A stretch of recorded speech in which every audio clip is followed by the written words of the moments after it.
Well, good day, friends. I'm Franky, and this is the Think Tank. So, let me see. Good morning, good morning.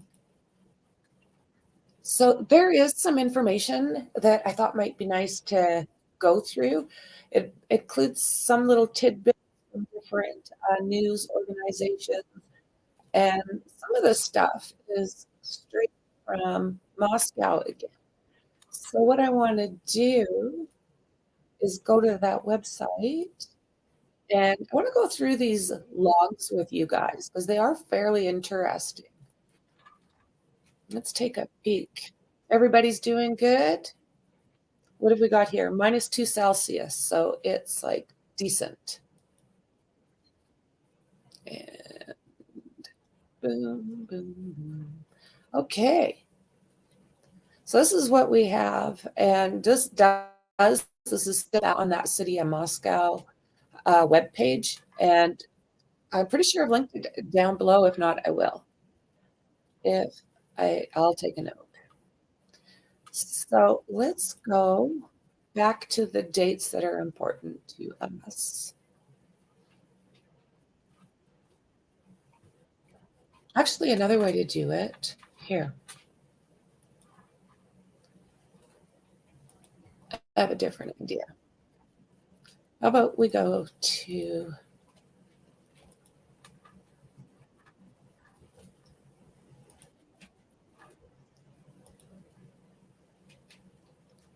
going to go there, share that.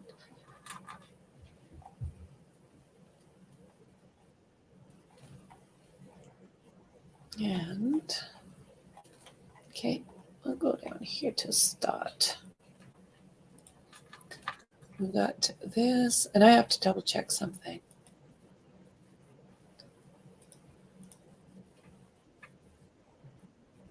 You're seeing what I'm seeing? Perfect. Sound okay, everybody? Okay, so this is what we want to look at. Let's see if I can get this any bigger. Okay, so what we've got here is 3 different incidents. So here we're looking at that one that happened basically on Bandfield, and that's West 7th and West 7th Street and Elm Street. Disposition Act, time reported 1:43, report taken. So that 1:43 puts them right here.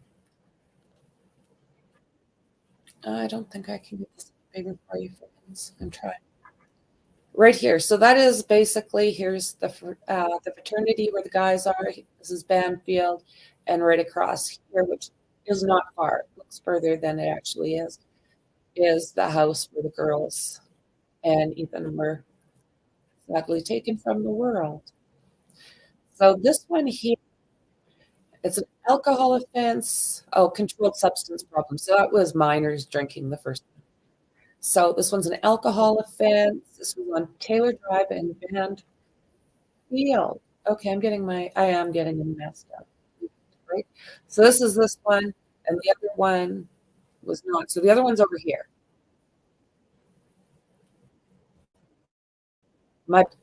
This is Banff, and this again is where the guys are, and this is the house. This happened. Okay, so yeah, West Elm Street.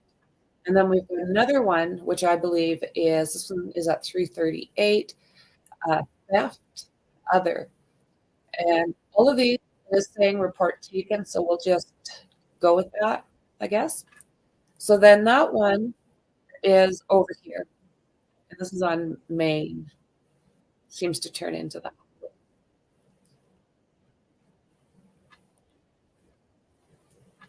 So yeah, those are the 3 that happened that right around that time zone, time area. Let's look at this guy for a second too, actually. I'll get him set.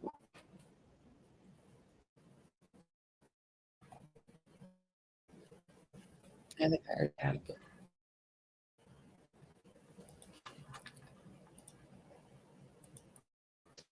Okay, that wasn't as I didn't get through that as comfortably as I wanted to. Website. Thank you. Hey, Dan, nice to see you. Very nice to see you. So let me see if I can. I'm going to try this.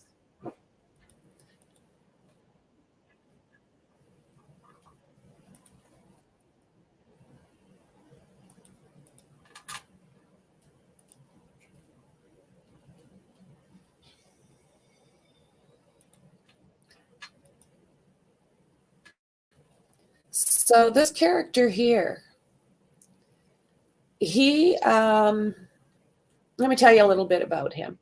Moscow man booked into Latah County Jail on multiple felonies. This was in December 7th. So December 7th, why are they looking at him? Let's see what he was doing, because I did think, okay, let's go.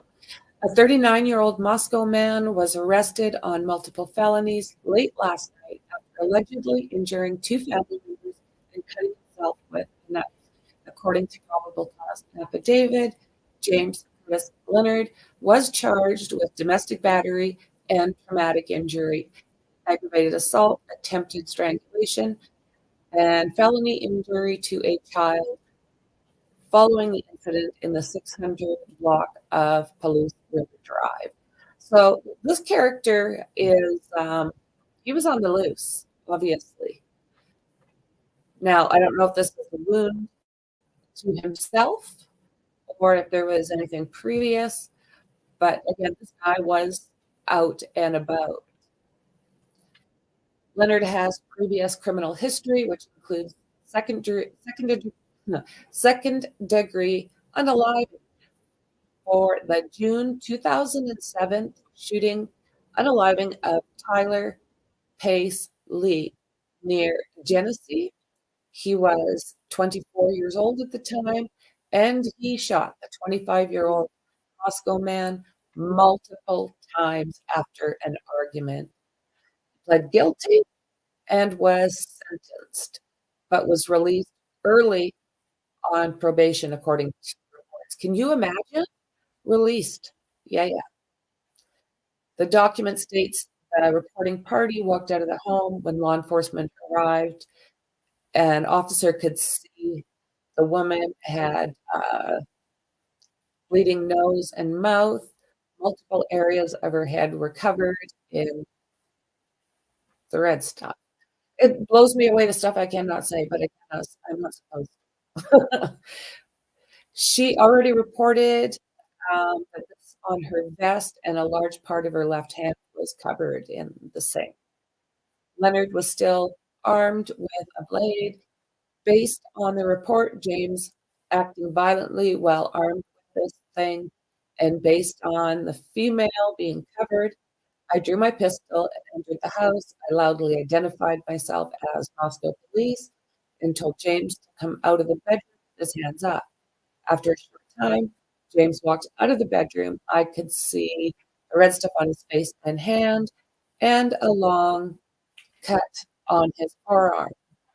And the red stuff on both hands, David said. Can you imagine?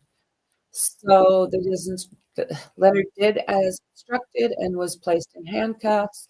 The officer checked him for weapons and found two more blades in his pants pocket. They removed them and a lighter and a commercially packaged marijuana from his pocket. Um, One of the alleged victims told law enforcement Leonard was heavily intoxicated, having consumed about half a bottle of gin during the evening. That's so gross.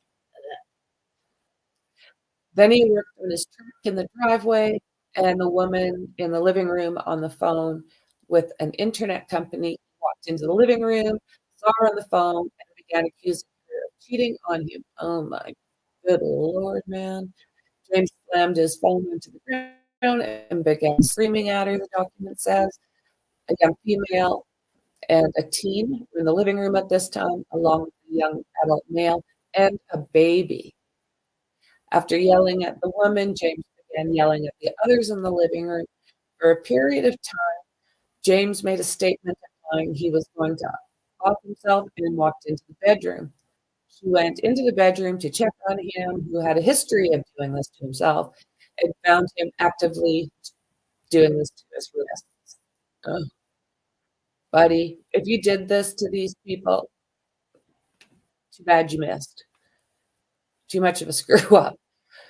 The woman sat next to Leonard, who allegedly had struck her in the head with his closed fist. The woman later reported, told the officer that his blade was in the closed fist when he struck her, allegedly. So I won't go through all of this. We got an idea of what kind of shit this guy is. I pulled out a green automatic blade and I took this person with opened the blade and showed him blood on the tip. James said it was his and denied doing that to himself. He also denied anything else. So, yeah, that's that loser. That was loose in a college town, right? Unreal. Unreal. So that's that. And I mean that in the truest form of the word. Okay. Hey, Shauna, nice to see you. Oh, wow. Thanks for joining us, guys. It's always nice to have you guys. You're awesome. Let's see what's going on. Howdy, Shauna. Absolutely. Howdy, Dandy. Everyone's doing good. Let's see. I wish the system was held accountable for letting these people out into society. Do you know what? I couldn't agree with you more. I have no idea. Hello, Clifton. Nice to see you. Um, I have no idea how they get away with this, and they're not held accountable. You know, we've had some pretty terrible guys in Canada. I could tell you a personal story one day about a serial killer that was loose in our town because um, they searched his house without a warrant. And this guy was a serial killer from a city that was very close to us, but he lived in our town. So one day we'll get into that a little bit. Um, yeah, he's dead now. Thank God. There's a lot of really not good people in this world, sad. And it sounds like these 4 kids ran into one of these monsters, right? So, Idaho murder nearly 4 weeks after the slayings, neighbor reportedly hears a girl scream. I don't know what you guys are going to, I want to see what you think of this.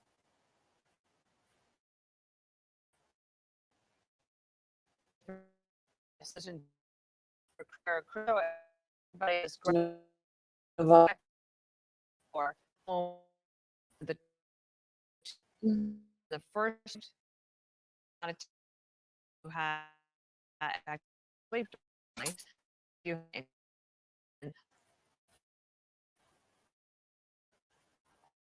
when you time well, it's certainly something that needs to be filled in, but I don't know how significant it really So were you guys hearing that at all? At this point. It's hard to believe with as many interviews as they've done, as much as investigation as they've done. There we go. The tips and leads that have come in that I'll they go couldn't back. truck where those 2 were for 5 hours. Maybe they were at the fraternity house and they went off into a room together for 5 hours. Who knows? But I think more significantly is the type of investigation they've conducted seems to be a little bit dark. Former FBI assistant.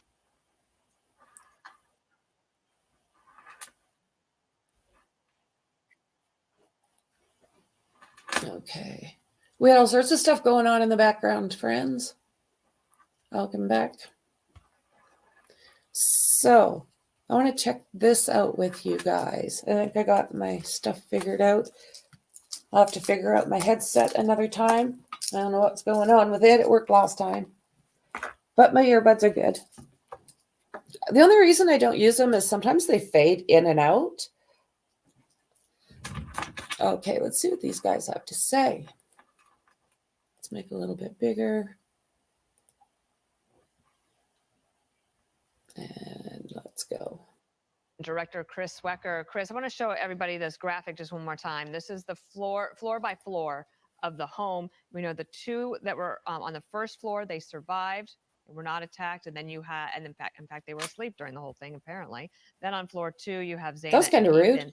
Floor 3 was Kaylee and Maddie. So that's what we have there. When you hear about the gap in the timeline, does that raise any alarm bells for you? Well, it's certainly something that needs to be filled in. So this is absolutely one of the biggest problems. Where the hell were those 2 teenagers for all that time? How in a town that small do we not know at this point where these kids have been? That's a long wait. Like, that's almost 5 hours. I don't understand. I can't make sense of it. But I don't know how significant it really is at this point. It's hard to believe with as many interviews as they've done, as much as investigation as they've done, and the tips and leads that have come in, that they couldn't reconstruct where those 2 were for 5 hours. Maybe they were at the fraternity house and they went off into a room together for 5 hours. Who knows? But I think more significantly is the type of investigation they've conducted seems to be a little bit dogged by tunnel vision on this targeting thing. When I hear about 150 interviews, I really want to hear about 1,000 interviews, because that is a neighborhood that house is surrounded by apartments, it's surrounded by houses, and I guarantee there's at least 1,000 people within a football field of that house. So I think this person came on foot. So I think that the investigation needs to fall back and go back to gumshoe, go back knocking on doors, account for absolutely everybody who's in that neighborhood, and do very incisive interviews on them. At this point, what sort of help do you think, from your experience, the FBI is providing to the local police? Yeah, there's a very sensitive dynamic when you have small police departments. You don't have primary federal jurisdiction here. So one thing I will say, they did get outside resources very fast. They did get in the county, the state guys, they got them, they've got the FBI. So although a lot of these stations are saying, just kind of like this not too bright little police department, I don't know about that so much, because they were smart enough to bring in outside resources right away. So I'm finding, you guys can let me know, I'm finding that a lot of people are kind of not reporting things they should. They're adding things in my world that are a little bit for drama, I don't know what it is, but I'm not finding some of their reporting as good as it should be. The FBI is in a helping role, as is the Idaho State Police. So a small police department like that, and this is no criticism, but they're a lot like a teenager in the sense that they overestimate their capabilities and they don't want anybody telling. Yes, see? What is that? What is he saying? Like, how does he know this stuff?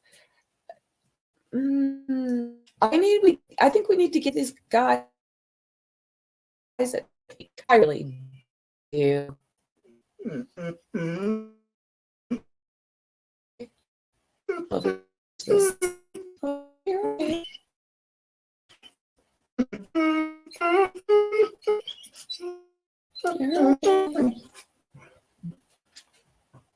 Okay, let's not catch a nap.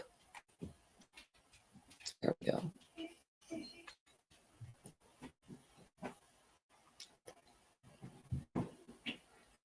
They're acting like teenagers. It's like, ugh, burn. And these people, they don't know what's going on behind closed doors either. They're just. Let's bring in former FBI Assistant Director Chris Swecker. Chris, I want to. A teenager in the sense that they overestimate their capabilities and they don't want anybody telling them what to do or how to do it. So I think that in this case, the FBI is offering their assistance, especially on the forensic side. Police, same. But I'm afraid that the Moscow department has just rigidly held on to the lead in this and made some bad decisions along the way, which have affected the investigation. You can see the frustration coming out with the families about that. One last quick question, and you might not have an answer for this, but when do you think there might be some more answers? The Idaho police chief told Fox News the case is not going cold. It's at a sensitive stage. It's on the verge of being a cold case in the sense that resources on the FBI and the state police start to peel off. The MVPs right now are going to be the analysts, the investigative analysts who work the software, the case management and forensic software, so that they can make connections, make theories, get all the data in there, which I hope it is by now, and start to make intelligent associations, particularly with other crimes and other jurisdictions. Are they all gone, guys? Past and unfortunately maybe future, because I think this case is going to get solved by that type of police work, perhaps matching it with another crime that's been committed in the past, or God forbid, one that may yet have had taken place. Chris Wecker, former FBI assistant, thank you so much for being here. We'll stay on the story. Thank you. Thank you. So yeah, let's see here. Stays Chris Wecker. Okay, a man who lives near the home where the 4 University of Idaho students run alive. I don't think you. Last month, already a month, has come forward about hearing a scream early in the morning of the attacks, in the area of the crime scene, according to a local report. So, what do you guys think? Does somebody all of a sudden 1 month later remember a scream? I don't know. So Anand Harsh, a local chef, told the Idaho Statesman he got home around 1:30 a.m. on November 13th after working late. The home at 1122 King Street in Moscow, Idaho was usually bustling. Even at that time, he had told the news site, but instead there was not a lot of activity. Hours later, as he began to fall asleep around 4 a.m., he said he heard what sounded like a scream coming from the area of 1122 King Street. The Statesman reported, however, Harsh reportedly did not think much of the scream and instead associated with a party sound rather than one negative value. Let's see here. Like, do you remember something like that a month later?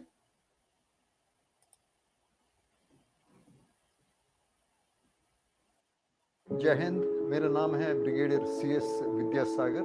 हमारा घर में सबसे पहले before you divided to work for help 20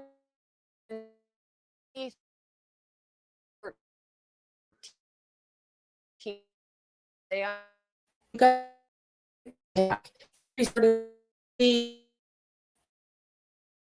have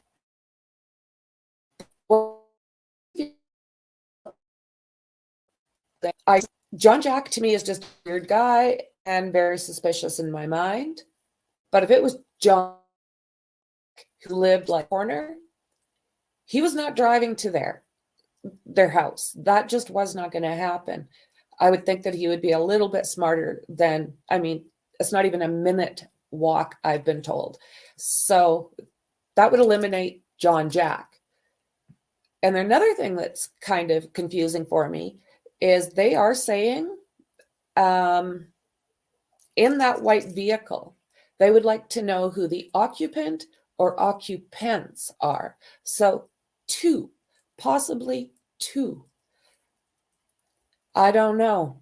I hope they've had this information all along, but they do have some really good resources. So one thing this guy has said is, that guy had said is they still hold the lead. Well, the FBI does not take over these cases. That's not what they do. They come in and help. I don't know of, you can correct me if I'm wrong, but I do not know, even the Dylan Rounds case, the FBI assists the local law enforcement. They do not take over the case. So that part I'm just kind of eliminating. And I don't know if it's the same for the state dudes because I'm not from there. So I don't know exactly how they deal with that. But I have seen many, and I'm sorry, I've heard and read many, many, many times that the FBI does not take over these cases. Lantra that was near the off-campus home around the time those crimes happened. Alexis McAdams is on the ground there. She's in Moscow, Idaho. Alexis, what are police saying about the significance of that vehicle? Sandra, this is a big piece of evidence. It's the biggest get that we've had here in the past few days on the ground in Moscow about them releasing some bit of information about who they could be possibly looking for, even just to question. They say they want to talk to the person or persons who were in that white Hyundai Elantra parked near the crime scene. So again, right? Person or persons. I don't know about this. I don't know about this. Around the times of the murders. They didn't say what those people could have heard or seen, but say they want to talk to them because they could have some vital pieces of evidence that could help crack this case. This all coming as we had a tour of the Idaho State Police Crime Lab. Take a look here. This is that new video we just got in at this lab near Boise, Idaho. This is where a lot of this investigation has been going on, Sandra. We took a close look at some of the tools that state police are using to process that evidence. And that was fun.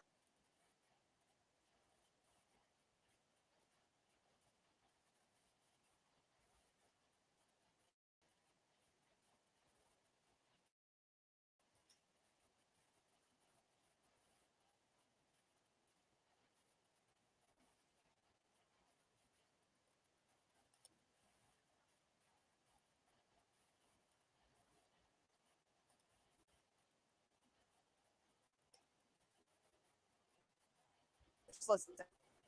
Our state population is about 1.7 million individuals. California is much larger. But certainly, if you have more individuals in a database, the likelihood of getting a hit or a match in that database is going to be greater. We know this was a gruesome and a complicated crime scene on that college campus. It's possible that there could be blood from both the victims and the killer mixed in, so forensics has to carefully test those blood samples. Though the case is the top priority for that state crime lab, the lab is still working other cases. This is a really important case for us. It's a high-profile case, obviously. And we want to be able to bring justice to these families. We want to bring safety to communities. Those are all really important things to us here at the laboratory. So although they don't have the killer, Sandra, or the murder weapon, these scientists say it could take the tiniest bit of evidence at the scene that could crack this case. Sandra? Okay, Alexis McAdams on the ground there for us. Thank you very much. Okay. Sorry about that glitch there, guys. Got to like mountain internet. I just looked over. It was like nothing. I was like, oh no. Okay, so let's see here. Talking about that scream, he said he didn't think anything of it. And after what happened, I've definitely had second thoughts. Maybe it was not a party sound. So there we go. That's interesting. Did this person hold that back all this time? I hope not. He said he did not initially tell police about the sound, adding, I'm not sure what good it does them now. You see? Oh my God. According to the report, Harsh previously notified police about an unfamiliar black SUV that was parked near the front of that King Street home. Well, unreal. Sunday will mark 1 month since the gruesome attacks, which remain unsolved and no weapon recovered. So we've got Ethan Chapin, 20, Kaylee Goncalves, 21, Zaina Kernodle, 20, Madison Mogan, 21, and they were found sadly inside of the 3-story home on King Street just before noon. And that home is located just 1 block from the university. They won't let me make this any bigger. It's okay.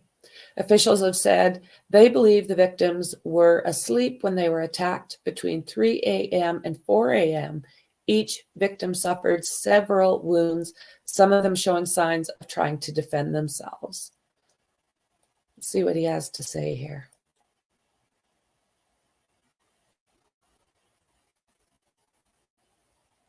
Thanks for helping me and not being offended by my mountain internet. You guys are awesome. Okay.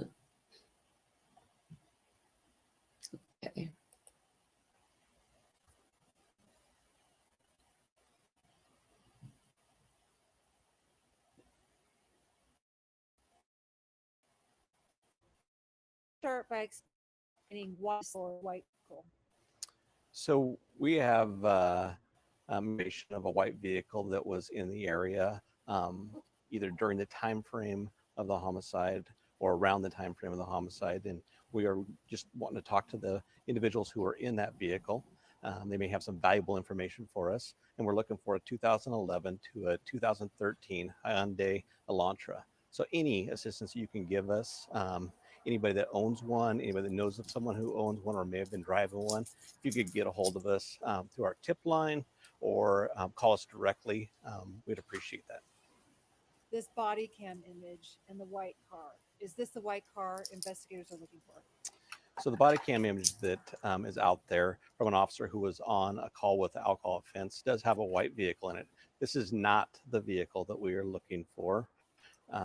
So we wanted to clear that up with all news media.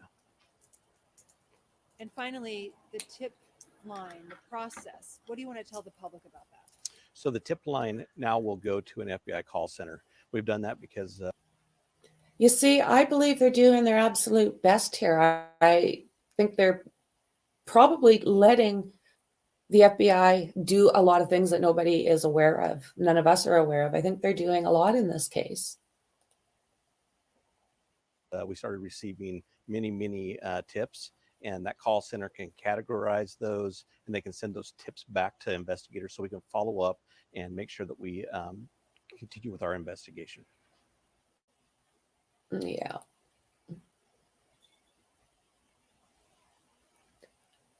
Let's go back.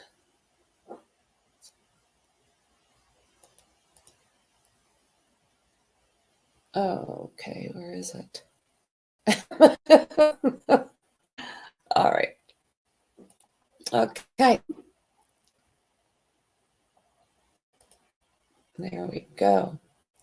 So earlier this week, it switched on me. Actually, how about I would like to chit chat with you guys anyways. I'm going to cancel this for the minute. So you guys are doing. Okay. Oh my God. Come on. I got a lot of PORN today on there. Okay, let's see. Okay, question. Did I hear they're having a memorial for the kids? They said you can write a goodbye note. Oh, is that right? I didn't hear of that. I really didn't. That would be awesome. Hello, James.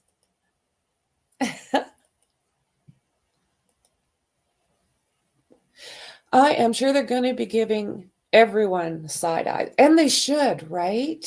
Absolutely. Fingerprints.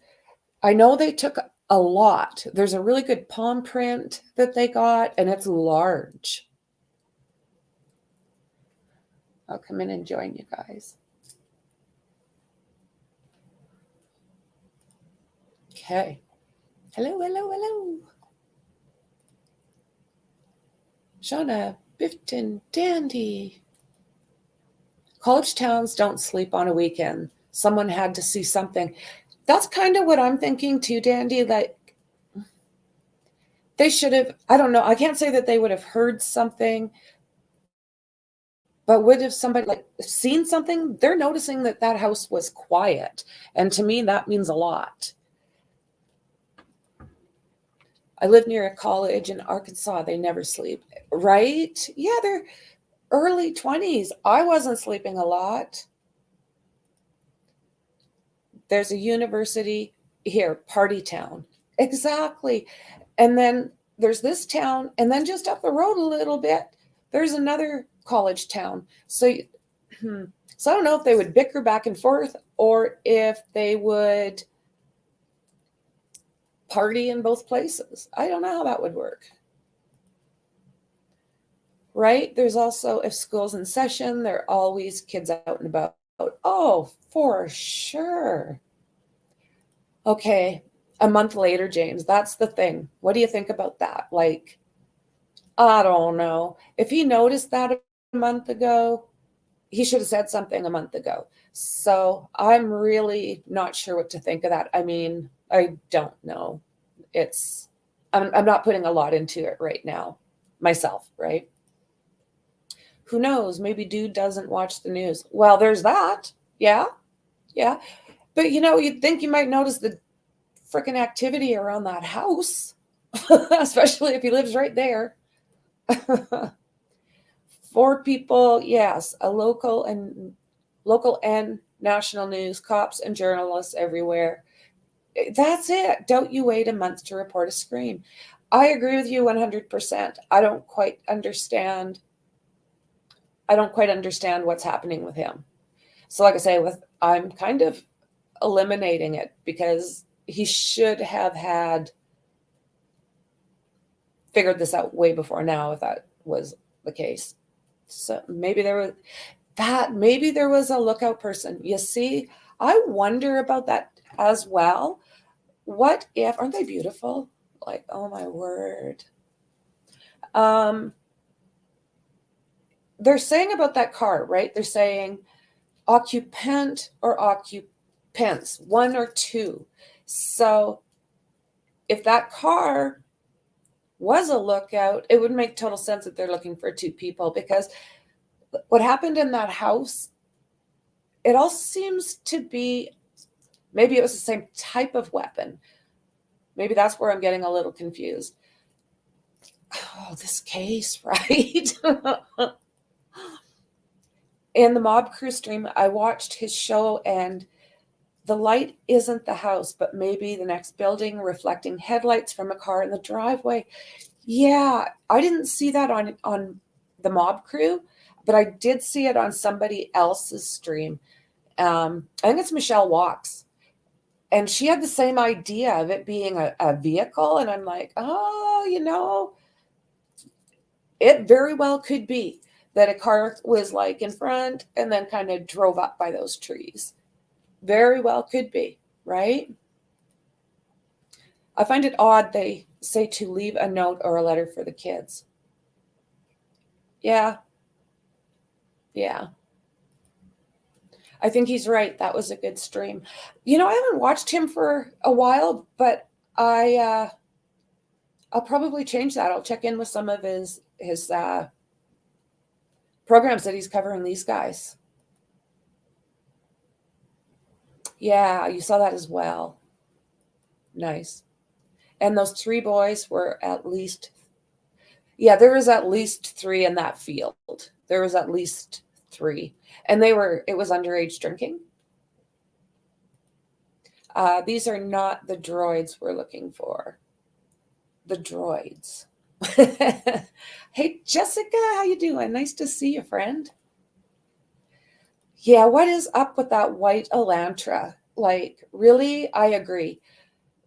Like I said, Mexi and I talked about this at the very beginning of the case because there was reports of a white car being there. So it's like, what do you put into it yet? But actually a lot, because now they're actually talking, it wasn't fake news. It wasn't anything along those lines. They're actually looking for this white car. What they're saying is they're not going to tell us if there's 1 person in there or if there's 2, right? No Fingerprint on the notes. They want people to, oh, what a smart girl you are. No, they want the fingerprints on the notes. They want people to leave for the kids. Ah, right? Boom, boom, boom, boom. Hi, Jessica. Hello, Shauna.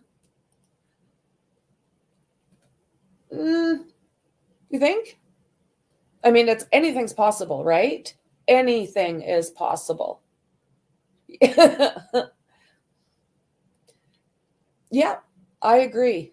I still have my own ideas. Like I still got favorites that I think may have done this. So I will not eliminate anything. I don't think anything can be eliminated quite yet. I just want to know who did it. Those poor families. Exactly, Jessica, right?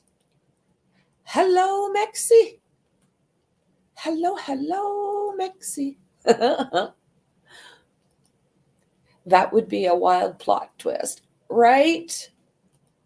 Hello, guys. Mixie Tixie.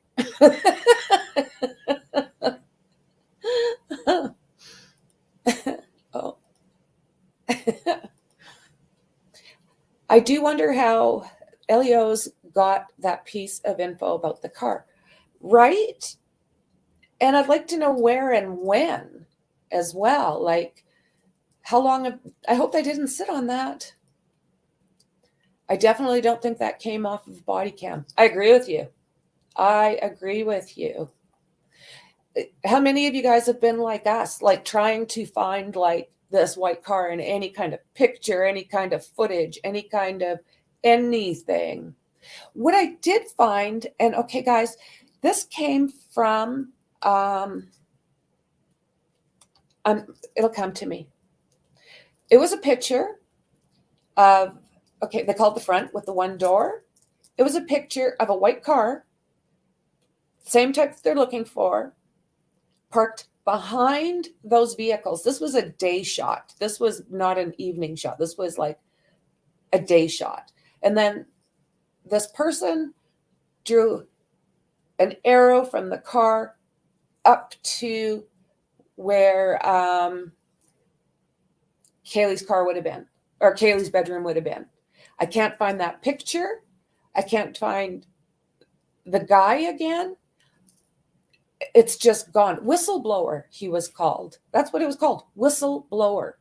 And I cannot find this anywhere. Jack, right? Yeah. That's what I think. So in this little town, I mean, they haven't been really the greatest on CCTV, right? So how do you think they're going to be? Oh my God, I don't like seeing me. It's like, no. That's why I don't do it. I don't like seeing me.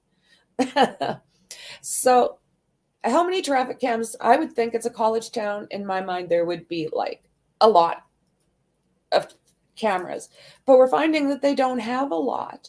So I'm really hoping that they are better with the traffic cams. And I'm hoping that they're able to follow this vehicle. They seem to have some type of timeline. So yeah, there is so much, right? Okay, so let's see, is this where I wanted to be? No. Come back, guys. No.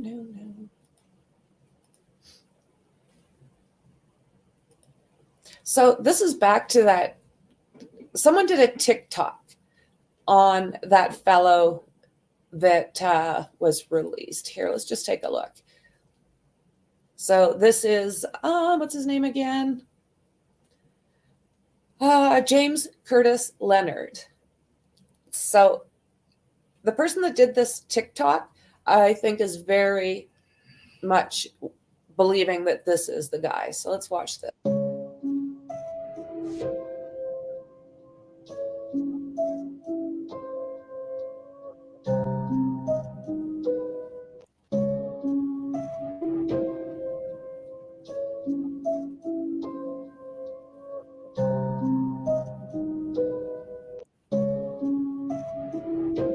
So, a 39-year-old Moscow man was arrested on multiple felony charges late last night after allegedly injuring 2 family members and then injuring himself.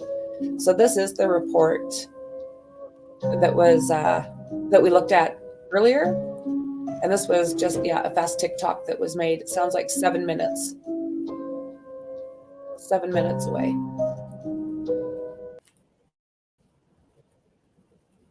Yeah, unreal.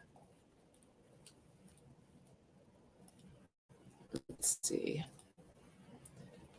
Okay, we looked at this. I do believe. Yeah. Okay. I can tell you, I would not want to be in that in a white car in Iowa, right?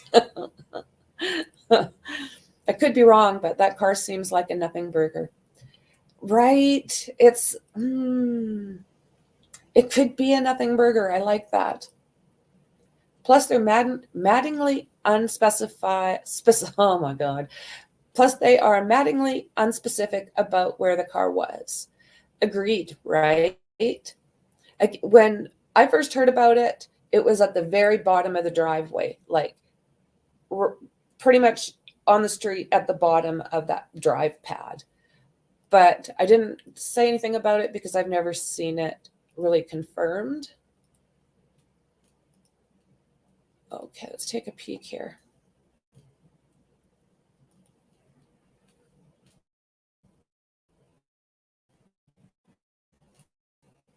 Name for the 4 universities in Idaho who killed had their audit earlier this month. Questions more than around case. They are the visual. They're seeing the reports from the beginning. Very tough. One,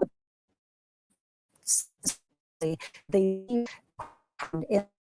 out the 4 world and those were target attack. Did it did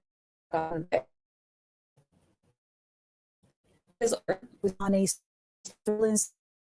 They were they are that aligned, or no, the investment is true.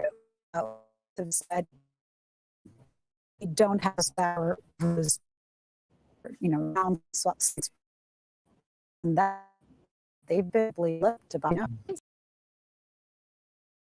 There was that bad information that came out in the beginning where they said there isn't a threat to the community, but they had to walk back a lot of that.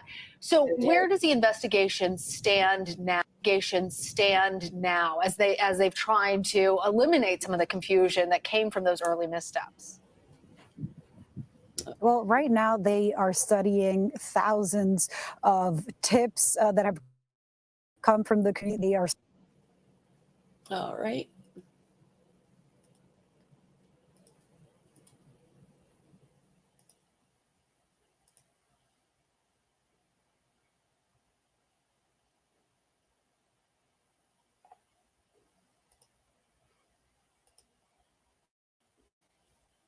Okay.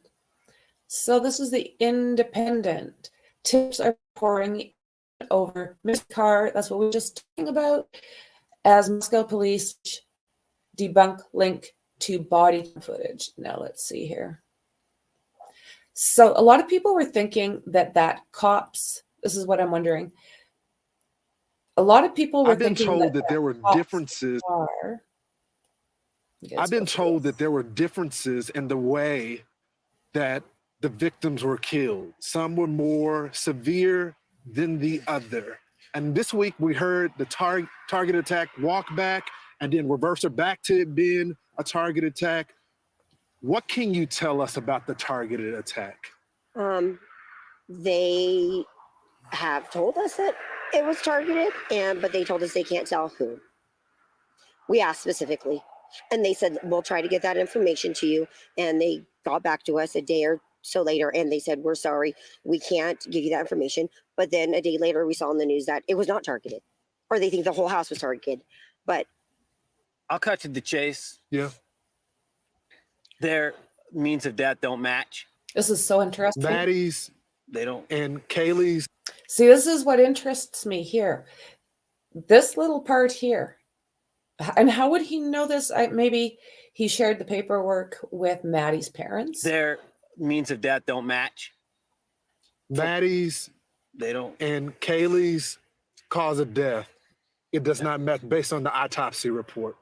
They don't match. Would indicate that one of them. He doesn't have to may go have up been the target. steps. Let's stop playing games, guys. I need somebody. You see, look at the way he's behaving. I would be so careful not to share information with him. He's just, I mean, I understand the aggravation. I understand. I get it. I mean, I wouldn't want to be in their shoes for anything. But whenever in my personal history, do parents get told everything immediately? They do have to keep some stuff to themselves. And this guy just wants it to be open. And he's done everything he could to kind of do this. But then what he does is he airs it. So how do you keep the integrity of a case when you've got somebody who's very, very, very irrational trying? I mean, they're getting lawyers. They want all the information. The trouble, they're getting an investigator, or have got an investigator, which is a whole pile Somebody of step other up trouble. and be an alpha. Be an alpha. Somebody to be a leader. Don't make me do it. I don't want to do it. He doesn't have to go up the steps. Their points of damage don't match. I'm just gonna say it. Wasn't leaked to me. I earned that. I paid for that funeral. I paid for that. It's my right. You ain't taking that from me. Calm down. If you don't want to say nothing, that's your bet. But don't say I'm leaking anything. I paid that bill. Set my dog. So what does that mean? I paid that bill. What do you guys think? I paid that bill. I don't understand that phrasing. Daughter to college to get an education. She came back in the box, and I can speak on that. Oh, yeah. Unreal. Okay, let's see. Moscow police have been inundated with tips about a mystery vehicle which could also hold the key to solving the brutal unalivings of 4 University of Idaho students in Moscow, Idaho. Investigators announced on Wednesday that they are searching for the occupant or occupants of a white 2011-2013 Hyundai Elantra. It was seen in the immediate area of the home on King Road in the early hours of November. The time of the vehicle's sighting matches the time. Matches the time that Kaylee, Madison, Ethan, and Xana were attacked in their beds. We have critical information to share regarding the case, police said, issuing an appeal for information tips they have been pouring in and prompting the officials to direct the tip line to an FBI call center. Again, you see, I think that's proper. It was getting to be too much. So they got the FBI to take it on, which is great. That's a perfect for vetting these things. Like, I think that's proper. So investigators have debunked theories that the car was spotted in police body cam footage near the house at around 3 a.m. on November 13th. The footage was from an unrelated alcohol incident that is not connected to this case. So yeah, they're talking about, let's see here. They're talking about what was going on. This is the whole show itself. Oh my word. I will. Yeah, that footage wasn't going to show what it is totally evident that it wasn't from that. But, best to confirm, I guess, right? All right. There's a lot in that other one, so I'm going to go through it and I'll absolutely share whatever is pertinent, right? Let's see what's going on here.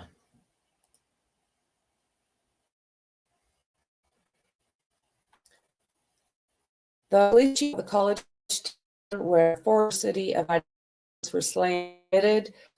Okay, he was under the door of the home wide open in the morning of the unaliving. You see, guys, boom. Right at the very beginning, we were hearing about this. The door was open.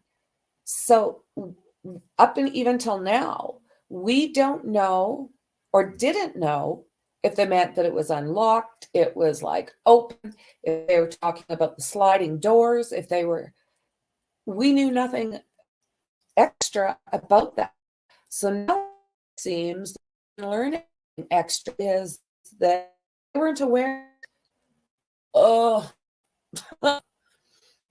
Moscow Police Chief James Fry appeared to take a unnamed claim that the door was shut at 8:30 a.m. November 13th, the day that Kaylee, Maddie, Xana, and Ethan are believed to have been on the early hours. Can you believe this, guys?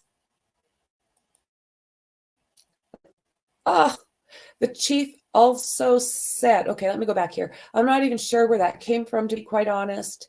He told the Daily Mail Thursday, adding that it was the first time hearing anything about an open door. Oh my goodness, how long have we talked about, like, the very beginning of the case? The chief also said he could neither confirm or deny the report. I don't even know the answer to that one. If I did, I would probably comment on that, but I don't know the answer, whether the door was open. Oh my God, man. Moscow Police Chief James Fry said he knew nothing about the report that the door was open at the home. Oh my God. They were believed to be in the same bed. This is Maddie and Kaylee on the third floor when their bodies were discovered. And Ethan and Xana, who were dating, were also, now I'm not going to agree with this. They're saying that they were together in a bed on the second floor, because we've heard very different things about this. So you see, this is what I'm saying about some of the reporting. What do you guys think? Are they not doing their jobs either? Oh my goodness. Yeah, I don't want that on there. Thank you. Let's see.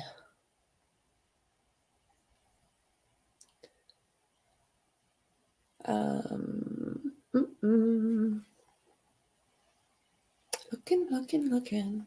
A nothing burger. Okay. I know this is not about this.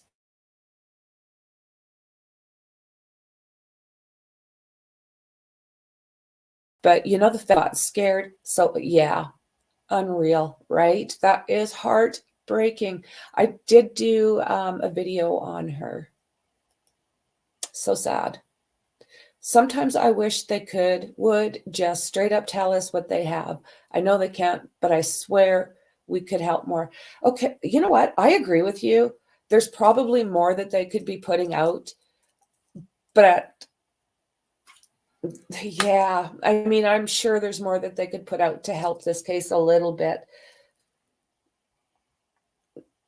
There's got to be something that can help that is not going to affect the case, right? Let me see. I don't think I've ever tried to spell that word before.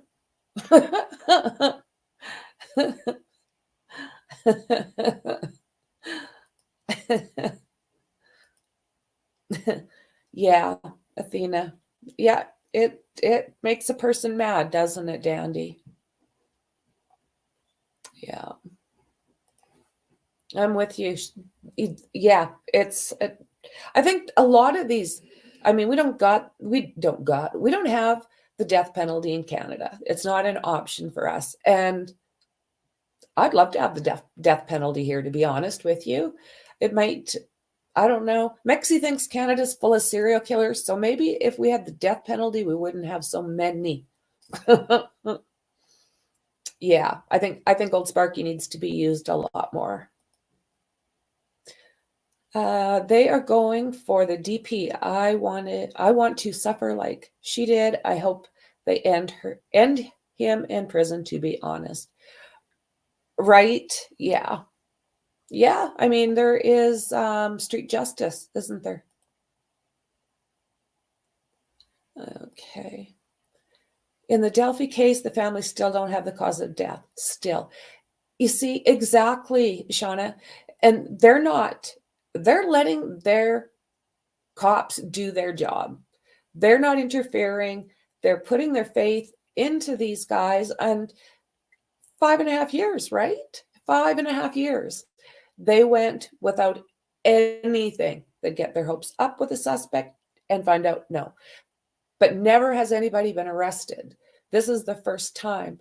And even the little bit that has slid out about these two girls is freaking horrible.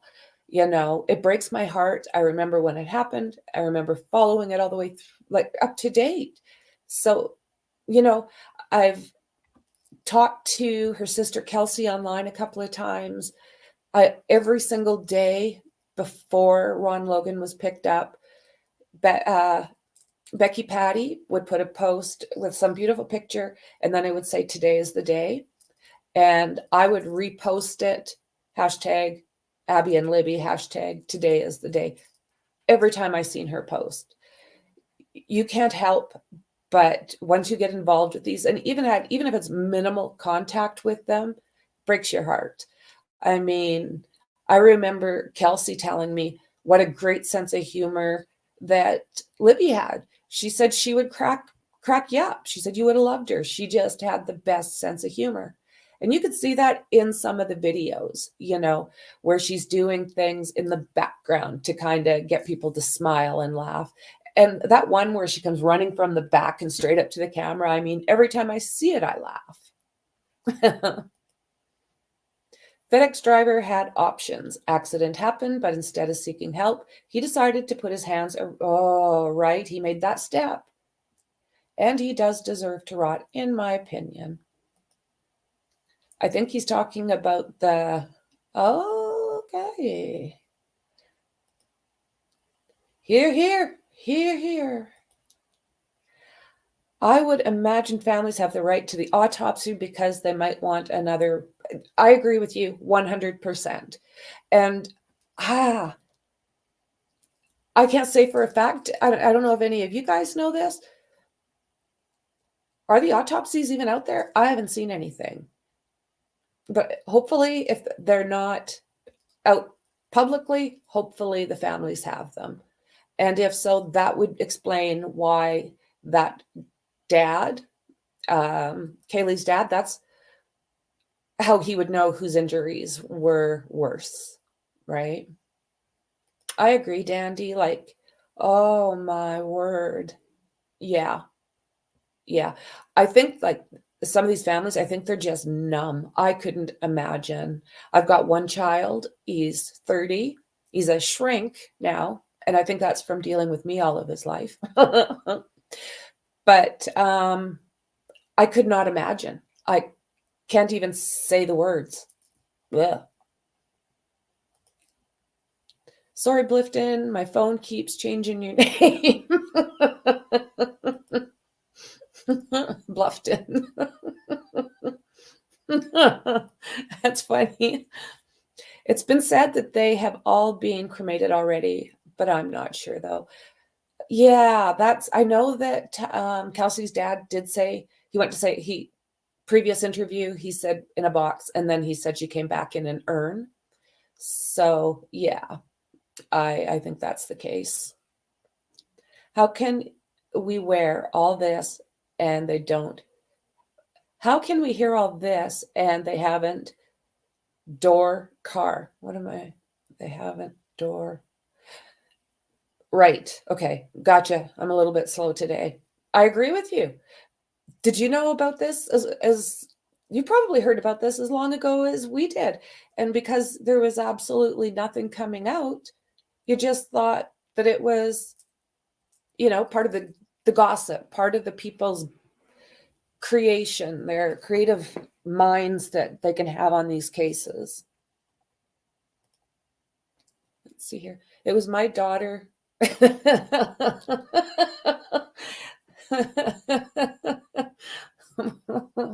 That's awesome.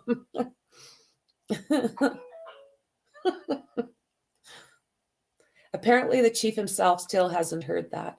You see, like, oh my God. Oh my God. Unreal. So, I wonder if it would help. Now, I'm just going to say this. I wonder if it would help if maybe some phone calls were made just to say, ask what's going on with your case. What's going on with your case? It's helped with other cases, just giving them a little bit extra prod, not asking for anything, not anything, just like what's, get your button gear. I've seen it work. So, I mean, I don't want to, me and my suggestions, right? It's one of those do as you please things, but I have seen that social media has called law enforcement and just said, like, are you getting updates? Is what's going on? But they are they are putting something pretty much out every day. What is interesting, talking about those logs, is just if you get looking through, and I'll see if I've got time to do it today. If we get back into that city of Moscow, those logs, for some reason, the 12th was not put into the system until the 14th. So that is like the night previous to those unalivings. So why is that happening? Why is that happening? So it's not a true update. That's basically what you want to put in. Oh, is that how? In place of rumors, yeah, facts in place of rumors would be fabulous. Reporters make it up so they can. That is the problem, And it's really sad to see the mainstream media starting to pull this crap because you can't. How do you get the truth out when mainstream media is like dropping these little bombshells of nothingness that people start buying? Reporters are relying on the internet for all their scoops. It's true, Mexi. Yeah, I watched the Johnny Depp trial. Mainstream media is a joke. I couldn't agree more. I've got a lot of them tagged so I can keep updates on these cases, but I'm not a fan anymore. Imagine the circus if they released cam footage from the bar. Oh, could you imagine, Blifton? Like, oh my God. Like, yeah, that would be, how would I put this? The little trolls that are crawling around the internet, they would harass the living crap out of these people. Already, I mean, they've been doxing these families and putting the information out, which I think is like rude as shit, to be honest with you. Like, what the hell? Should be illegal. Yeah, that's right, James. 100%. Yeah. Oh my God. Or that video from the senior citizen knitting group. The internet would break, I'm sure of it, right? Yeah, 20, you just can't, James. Like, as a parent, I don't know, we just can't even put our heads in that place. it's a huge stab to the heart. Even, yeah, a person can't even go there. Yeah, it does work in, does Indiana? Doesn't work in Indiana. They've been able to source the proper substances since 2015. Haven't been able to source the proper, yeah, right? Yeah, or squad. Can't say those things, but yeah, squad. Go for it. Indiana seems to be a little off kilter from the rest of the country. Everything has to be just a bit different from everywhere else. Is that right? I've never been there. I'd love to see public. Yes, right. Do you remember? Oh my God, I so remember. Turn off your lights, save your electricity for Bundy. This was in the papers, this was on the news, this was on the radios. Yeah. You're showing your age there a little bit, James. I'm sure you're not as old as me, but if you remember those headlines. Yeah. Yeah. Exactly, right? Oh, that is too funny. Well, hello, Connor. Nice to see you. Very nice to see you. I read about one of the UK last, that word, if he doesn't do it right and you break your neck, it is over 34 minutes. Do it wrong, it takes, yeah, right? Didn't they have a way of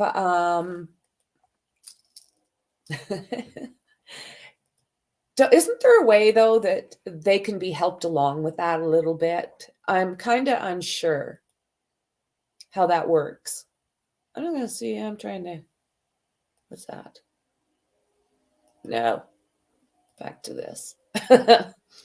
So, isn't there a way that they can help them along with it, putting it in a certain position and somebody down there to help with the feet? I don't know. Like, yeah, just getting them gone would be a great thing, right? Just get them gone. So on Wednesday, police said they were searching for the occupants of a white Hyundai Elantra who may have critical information related to the shocking crime, which has left the community reeling. Oh my God, boys. Despite assistance from FBI, authorities appear to have no suspects, have not publicly released a profile of the possible dude, and have not found the weapon, believed to be that large, steely thing. So Fry has insisted that the case is not going cold. Meanwhile, police released new body cam footage that was recorded on the day of the unalivings near the 3-story home. So with that car, what I heard was that it was down on the street, right down here. So what do you guys think of that, along with that footage that this guy just mentioned, the body cam footage? What do you think about that car in reference to that light? I'm curious. The footage is unrelated, 2 times and obtained through a public records request, captured plainclothes officers stopping 3 students that were suspected of underage drinking at about 2:50 a.m. They were reportedly stopped about a 1/10 of a mile from the off-campus home on King Road, where the 4 students were unalived. So here they are ticking out. Now they're saying that this is not supposed to hurt the case at all because they are done collecting everything that they need. Yeah, let's hope so. Investigators working on a current homicide case are aware of the footage. They have reviewed it and the details associated associated with it have determined not to be related. In the video, the Sigma Chi fraternity, where Kernodle and Chapin attended a party shortly before they were unalived. Yeah. Right, guys? Oh, la la. Ooh, la la. I'm going to see what these are.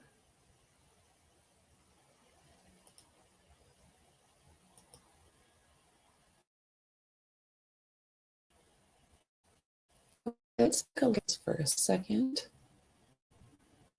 I'm just going to do that for a minute.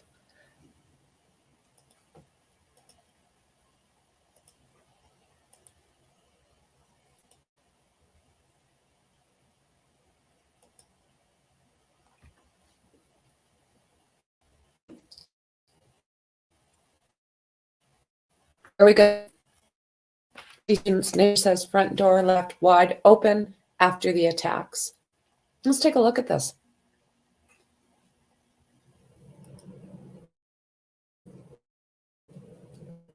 How you had an interview with the police yesterday. What's happening?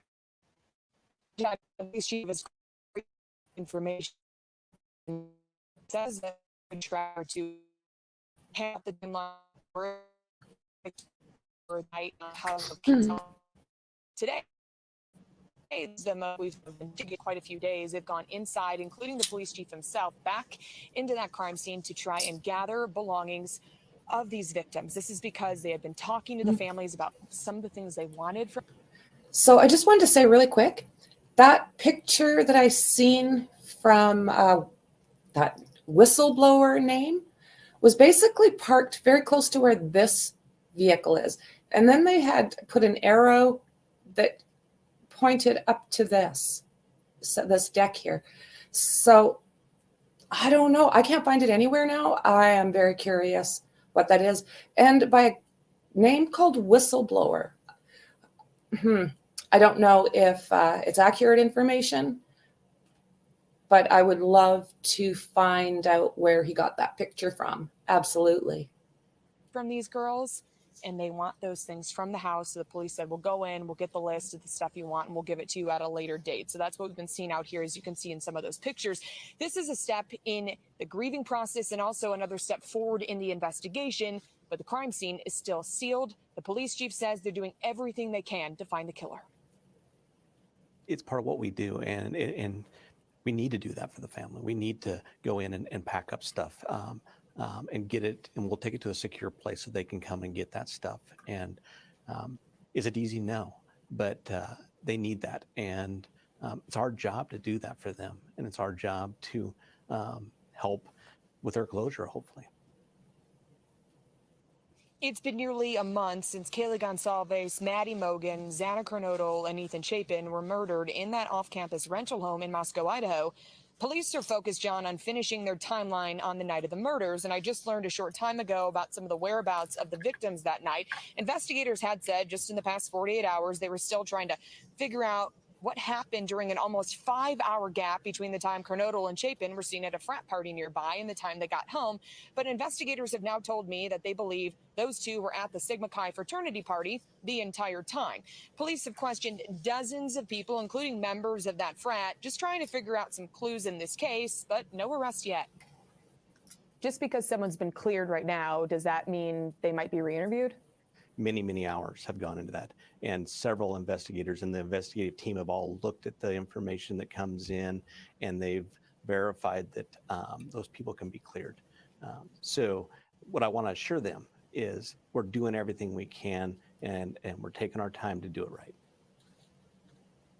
And doing everything they can, including talking to neighbors. I talked to some neighbors who live nearby here too, John, a few hours ago. They told me something that was pretty interesting. We've been talking about that backsliding door so much, but the front door, I'm told by a neighbor who walked by that morning who was coming back to his apartment, was wide open around 8:39 a.m. He told me that he gave that information to investigators, but we hadn't heard too much about that front door, and around 8:30 and 9 a.m. would have been a pretty good amount of time before police ever got the call that those students were dead inside. John. Yeah.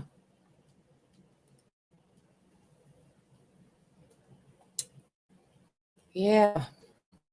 That door. So it does sound like law enforcement knew about that. So I'm really curious that if that is the case, then that means the guy had to pass those bedrooms downstairs.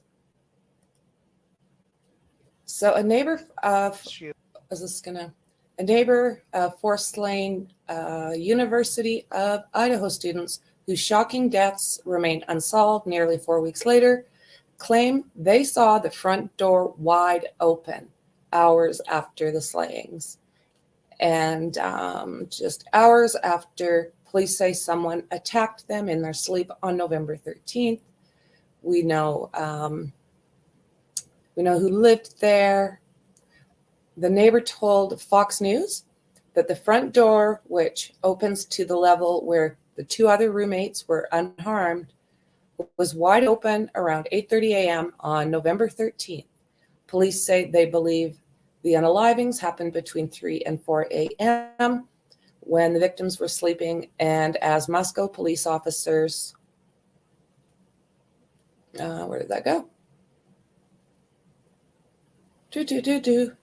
Police officers were responding to an unrelated incident, and about 100 yards away. So this back door looked pretty much like this. So those stairs that go upstairs, you go in here, and those stairs are directly behind the door. Boom, right there. It doesn't open into anything else but stairs that do go up. And then there's a little bit further is where one of the girls was sleeping. You go around the corner. And then another one right over here. And you can see the shower curtain basically.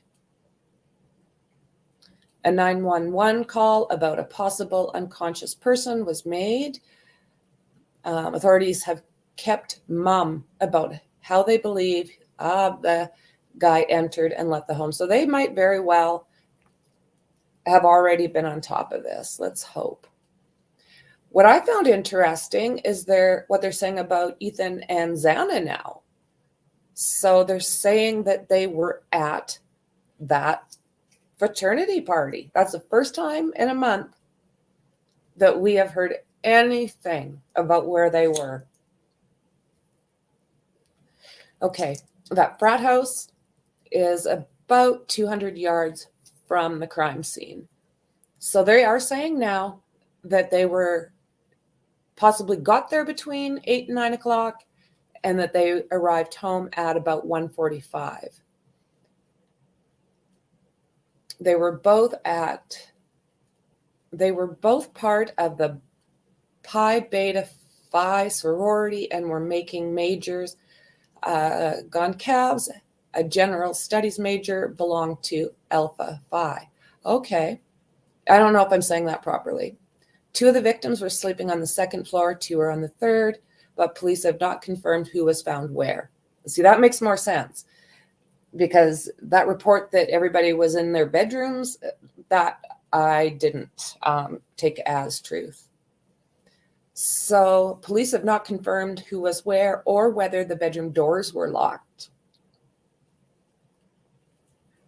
We also know now that the Golden Doodle was also unharmed and put behind a door in a room in the house. So to me, it makes you wonder, is that someone who loved that dog, or did the girls put the dog in a room? Why was he locked out of the room and nothing to do with any of the crime scene? Let's see here. It makes no sense. The Latta County coroner later said that all 4 victims of these deaths and their wounds had likely been inflicted in their sleep. Some of them showed signs they fought back, but police have declined to elaborate. So again, that's way different than what we've learned, isn't it? We've learned that Ethan may have been located somewhere else. So false information, no good. We can't be dealing with this when we've got people putting out false information.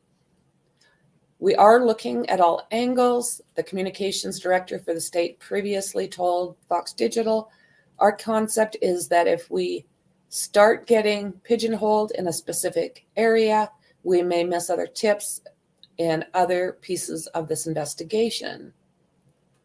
So this is that vehicle, new, the Idaho 4 murders. Moscow police are seeking any information on a white 2011 through 2013 Hyundai Elantra that was in the area that morning. To that end, authorities revealed Wednesday that they're seeking occupant or occupants. Okay. Yeah, they're saying that they are looking possibly as witnesses, but they really do need to get a hold of this car. So anyone with information is asked to call the tip line 208-883-7180.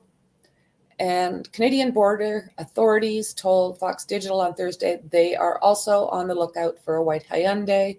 So that's good. We're on it too. We are on it too. Okay, just gonna get rid of that. And what is in here? Okay, we've gone through that. And here. Okay, let's take a look at this.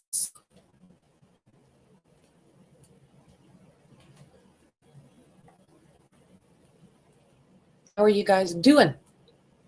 Let's see.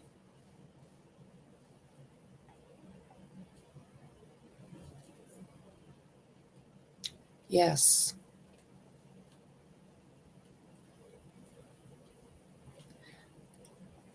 Surprised there wasn't footprints or fingerprints. This is the thing. So do you think, guys, is there a possibility that the guy was wearing gloves?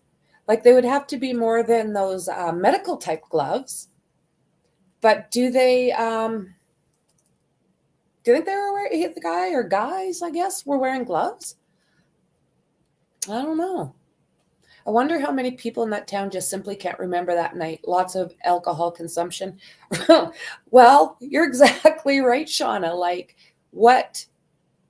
I think that's a major factor as to why no one was waking up right away with hearing sounds. I know when I was drinking, like when I fell asleep, a bomb could have gone off. Yeah, there must have been, and the authorities are saying there was like a bunch of it. So I know that they took like a lot of samples trying to see if there was like any kind of mixture, but it sounds, yeah, it sounds horrid. So not last night, but a few days ago, they had a few investigators go in, come out with large paper bags. It's speculated it could be piping or something like that. I remember that, Mexi. Absolutely. I remember that. And you guys, I don't know, Mexi, if we've got it in our stuff or not. The 5 cops or whatever the hell they were that went into that place. Let me see if I can find it. Let me see. Yeah, they went in, they looked around, they didn't even show their faces. But yeah, one guy was wearing a cowboy hat, and even as he's coming out, he's like not letting anyone see his face. Okay, I don't think I have it. That. That.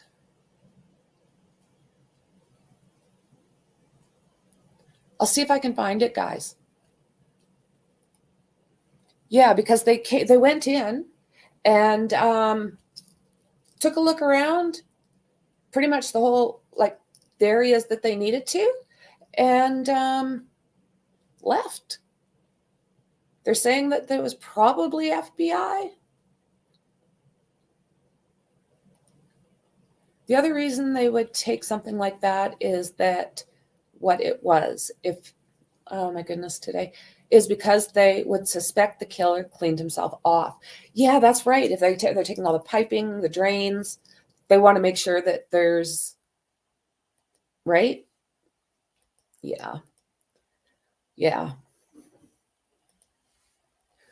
Which you think they would have taken day one? I agreed, Lifton. I mean, the cops, or at least one of the roommates, would know that was open, since they would open their bedroom door immediately, be hit in the face by an open door, right? Didn't they say the items were removed from the bottom floor? Oh? If so, I haven't heard about that. So for the chief to say he has never heard that is because the roommates never mentioned it. It wasn't open, or the chief is an idiot. Let's pull that.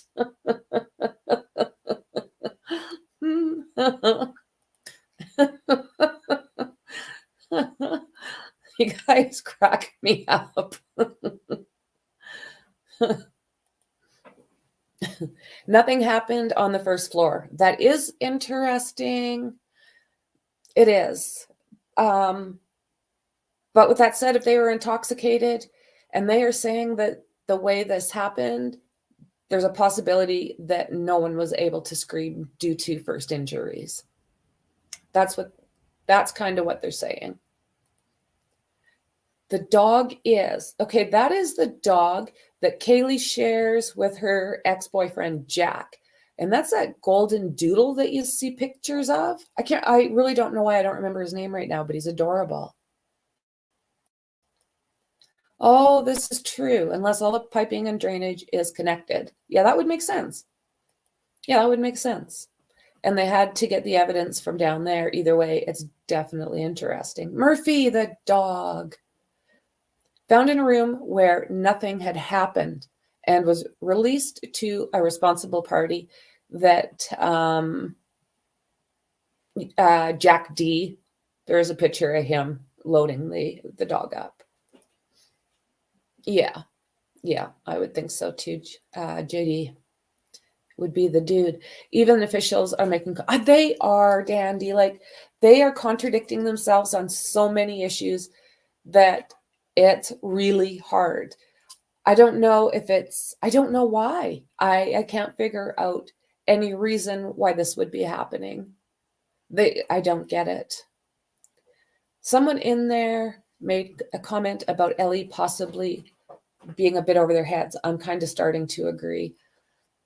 Yeah, I know. I think they might be, but I think that they have really good resources, you know? The new guys in town. Yeah, absolutely. Absolutely.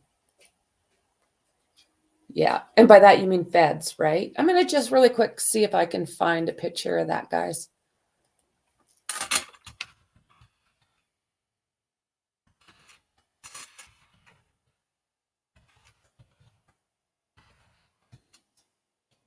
Let's see.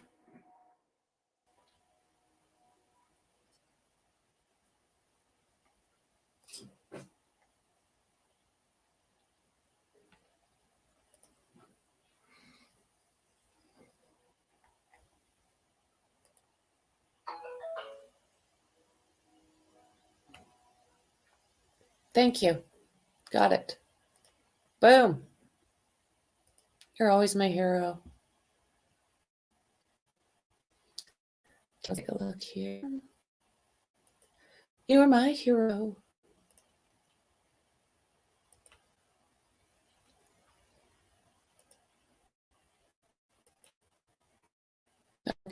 Okay. IDAHO police getting a lot of tips following plea for help. IDAHO police asking for help locating the white Hyundai. Okay, let's take a look. Let's take a look at this.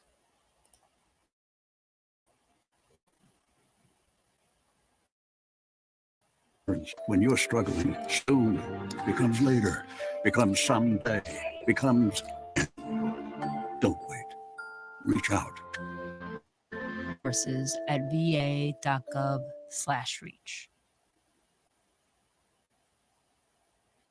Less than an hour ago, we were here, and about 5 plainclothes investigators, we don't know Check if it out, they're guys. local, state, federal, they were inside, and Okay, check it out, guys. Look at how even in the house, we saw they a lot even of hide their identity. It's just wild.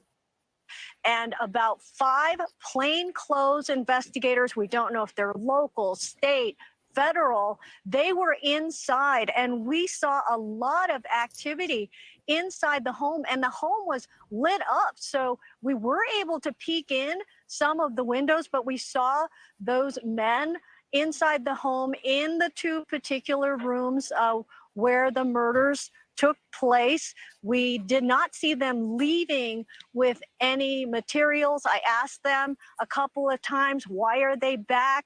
They did not answer me. They pulled away in 2 vehicles. One had a Washington state plate, the other had an Idaho plate. But that is all we can tell you. But we did see a lot of activity. This house was lit up for nearly an hour. They were inside. We don't know why. Nothing seemed to be removed. But as you know, Ashley, yesterday, a lot of the kids' belongings were removed by Moscow police to be returned to their families. So I'm just watching these guys as they're walking by you. Were you asking them questions, and were they effectively just ignoring you? Did they say hello? Did they say anything at all? Not a peep. And I asked them specifically, why are you here tonight? Why are you here tonight? They did not acknowledge me. So certainly they were on a mission, and they left without saying a word. So Nancy, I just want to point out the video that we're seeing right now. Let's blow this up full because, and let's replay that if we can too.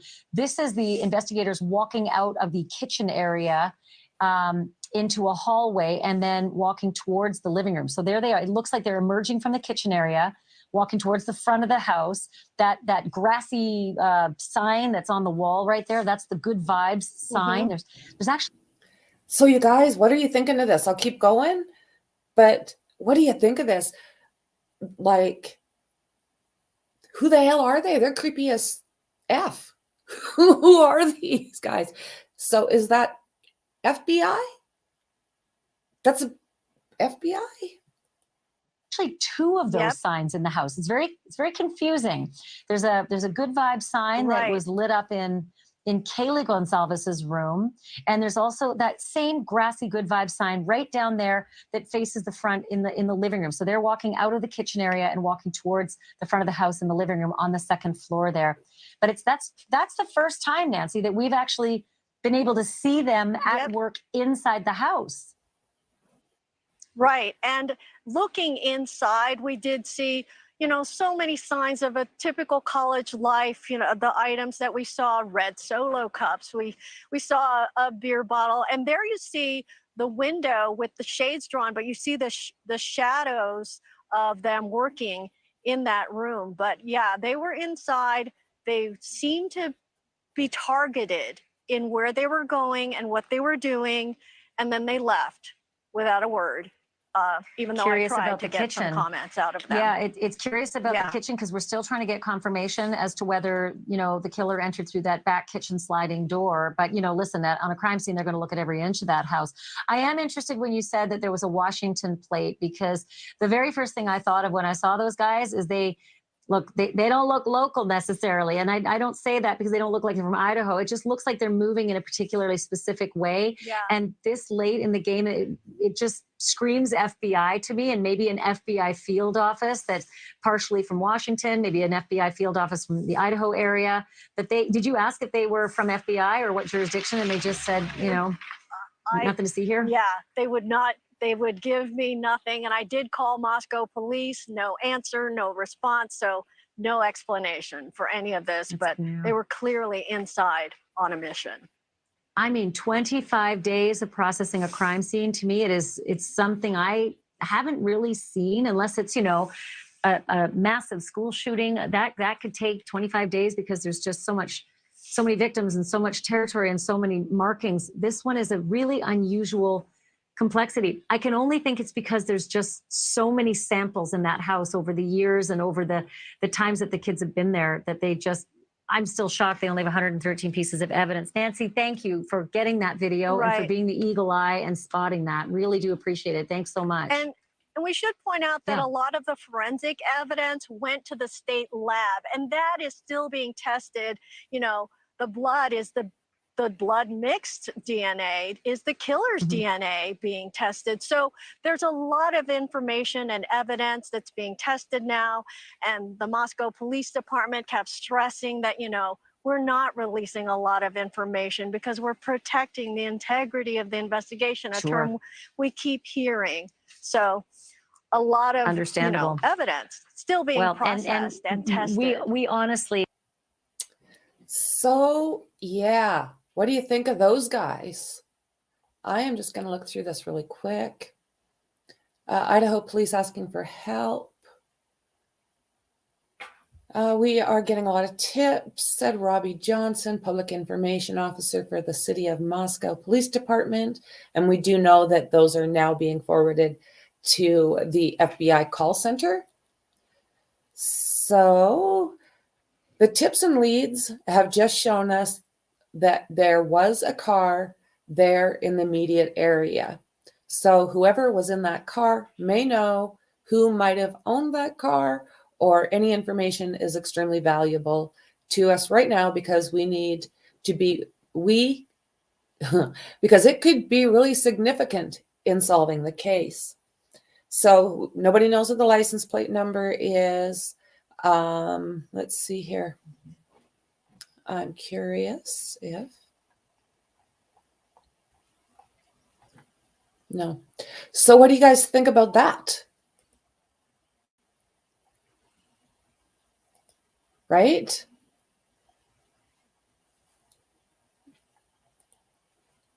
One can be straddled and killed if the assailant's feet would have covered if he wasn't on his knees. Well, yeah, there's that, right? Right?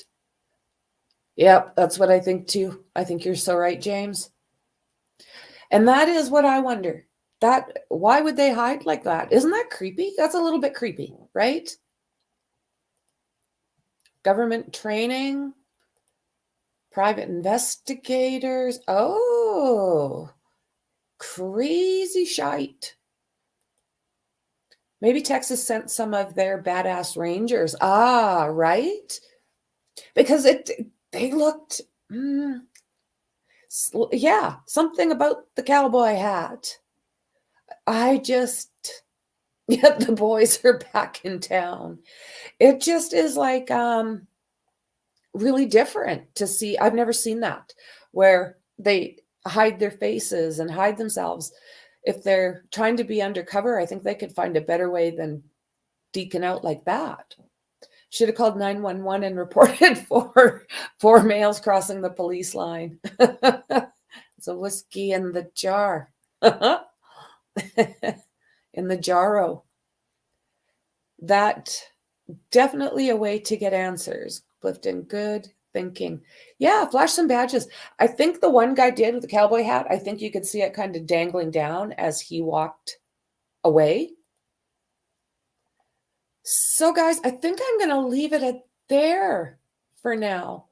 I want to see what's going on. I want to go through Discord and check us out in Discord. That's where we put most of our information on these different cases. So come on over and join us there. Under cover of that hat.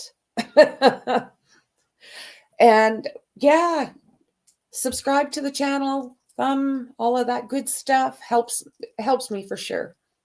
So yeah, I am going to leave it at that. You guys were just awesome again today. You've always got like the best, you come up with like some of the best questions, some of the best what is this and why is this, that I would never think of. And I'm sure you guys feel the same. Just a great group of people. Thank you very much. And as I said, I appreciate you. I can't say that enough. I appreciate every single one of you. So I'm going to say bye for now. And I'll absolutely see you in the next one. Bye.